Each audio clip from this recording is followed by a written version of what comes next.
I thought my YouTube work was done for the day, but I got a DM on Twitter about an hour ago that alerted me to this story, so here we are. And I appreciate the heads up, I really do, and I appreciate you guys continuing to be on the lookout and sending me stories. For months now, I have been saying that we need more professional athletes to take a stand against the woke agenda.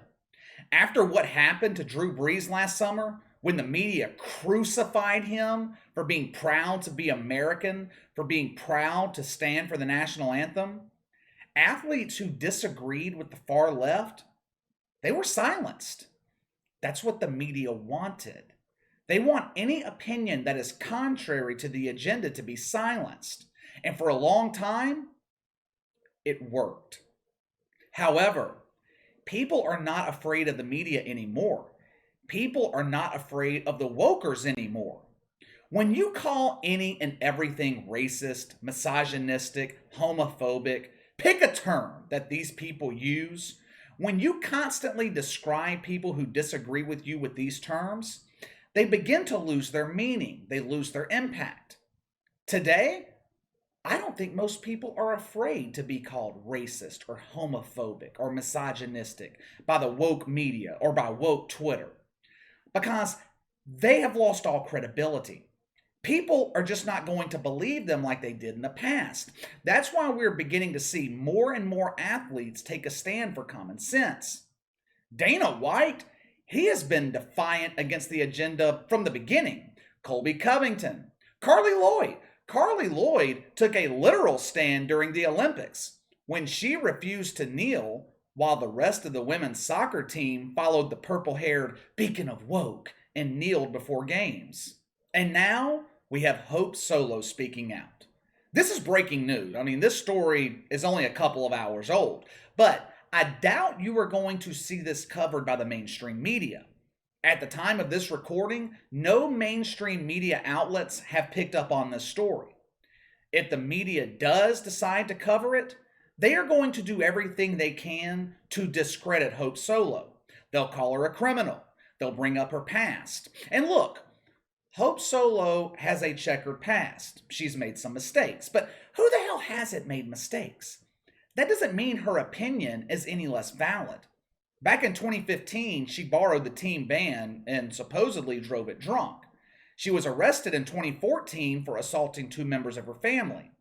The women's national team, they decided not to renew her contract in 2016 after she called the Swedish soccer team cowards. The media will use these mistakes to discredit Hope Solo, if they cover this story at all. Megan Rapinoe is a media darling. You guys know that. So they're going to do everything they can to protect her. But I believe what Hope Solo is saying. She's got no reason to lie. She was on a radio show or a podcast that is devoted to talking about women's soccer. The topic of kneeling for the national anthem, or just kneeling in general, was mentioned. Hope Solo said that she has witnessed Megan Rapinoe bully other players into kneeling for the national anthem. I thought Megan Rapinoe was all about fighting for equality, inclusion. I guess she only feels that way if you believe the same thing she does, if you support her. Hope Solo alluded to the fact that the infusion of politics into women's soccer put added pressure onto the players, and that their focus should be on winning instead. It is hard to argue against that point. The women's soccer team was riding a 44-game winning streak. Suddenly, Megan Rapinoe becomes a superstar of the woke agenda, and they struggle to win a game. Athletes like Megan Rapinoe claim that kneeling for the national anthem unites people, brings us all together. Obviously, anyone with a brain that thinks logically knows that is not true, including Hope Solo, who called kneeling divisive. Megan Rapinoe has turned the U.S. national team into her own personal platform, and she uses that platform to promote political causes that she believes in. If you disagree with her, she bullies you or she tries to silence you. She has used the platform to fight against mythical systemic racism. She's used it to promote LGBTQ causes. She has fought for equal pay for women in sports. Megan Rapinoe is one of the entitled women who thinks that she is entitled to the same pay as athletes like Steph Curry or LeBron James. Hope Solo brought up an interesting point, though, and this is something that I was not aware of. Earlier this year, she criticized Megan Rapinoe for leading the women's soccer team into a collective bargaining agreement that resulted in them making less money than male soccer players. Hope Solo said they were offered equal pay in 2016, but Megan Rapinoe convinced everyone to sign the CBA instead. Then, of course, a couple years later, she turns around and files a lawsuit complaining that they're not being paid fairly, they're not being paid equally. This is typical behavior, not taking responsibility for your own stupidity and blaming everyone else instead, turning yourself into a victim. One of the many ways that women are different than us men, women value security. Men, we're more inclined to take risk.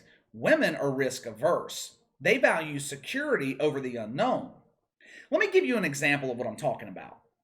Let's say you have a man and a woman. They're working at a company. They're both being promoted to a management position. They're going to be colleagues. They'll hold the same position but be responsible for their own departments. The company offers both employees 2 contracts. They get to choose. One contract has a lower base salary but is heavy with incentives. Let's say base salary is $75,000 a year, but with incentives, you could make up to $150,000 a year. You double your pay. The other contract, straight base pay, no bonuses, no incentives. They'll pay you $100,000 a year. That is all you're going to get. The majority of men are going to take the incentive-laden contract. The majority of women will go with the secure deal. They want the guaranteed money. This is what I think happened with the women's soccer team. Members of the U.S. national team are salaried employees. They receive a base salary, plus they get benefits. It's the opposite for the men's team. The dudes, incentive-laden contracts. They get paid through roster bonuses, performance bonuses. Now, I don't know the specifics, but it sounds to me like it's similar to how NFL players get paid. Now, whose fault is this that the women are not getting paid equal to the men when they were offered equal pay back in 2016? Megan Rapinoe, you took the secure deal. You were unwilling to take the risk. Here's what I think went down. As the media pushed the country further and further to the left, Megan Rapinoe and the women's soccer team surged in popularity, or at least in attention. They were getting way more attention than they used to. With an incentive-based contract, they probably would have been making more money. Back in 2016, they didn't want to do that. They wanted the security of that guaranteed salary, even though it was less money. This is another example of rampant hypocrisy. Another example of a woker refusing to take responsibility for their own actions. Let's push the narrative that we are victims instead and get everyone to feel sorry for us. I hope we continue to see more athletes speak out against the agenda. Like I said the other day, the only way the media and the far left have power is if everyone does what we did last summer, remain silent. I know it doesn't feel like it, but there are more people with logic and common sense in America than there are people who are woke. It doesn't feel that way because the media only promotes the lunatics. Now, it's going to be interesting to see how the media covers Hope Solo, if they cover this story at all. We're going to keep an eye on it over the next couple of days. If anything interesting happens, I will bring it to you guys. All right, time to let me know what you think. Do you believe Hope Solo? Do you think she's telling the truth when she says that Megan Rapinoe bullied players into taking a knee?